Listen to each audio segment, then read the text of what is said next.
What made me think of it was after that happened, my wife and I discussed it at night, and we're like, "Honey, that's a great idea." And I told her that the pediatrician said to invent it, and I'm like, "Well, you never know, right?" So I just was watching A Big Idea, doing inventions all the time, reading books like Pond Books for Business, and we decided on it. We started throwing around names and figuring out what we could do. A hat, and we had the hat that I use, so we kind of use it for structure, and started figuring out what could we do to make it special. The first thing we had to do was come up with the name, which was one of the hardest things we ever did, because you had pages upon pages of different names trying to figure out what this would be, and if I showed you, you'd be shocked at how many names we actually tried to pick.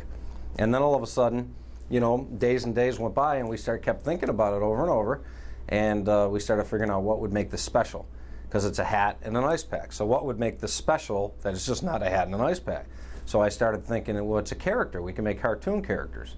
So then we decided to make Toby the cartoon character and try to think of what we could put on the ice pack to make it special, to make them work together. And we thought of a dog pong. We're like, that's a great idea, so we'll stick with that.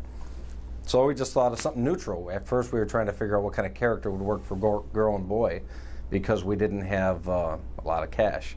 So we figured out neutral, and Toby was the one. So we ended up naming Toby, Toby basically for the dog, because I used to have a puppy dog named Toby, and he's actually on the website.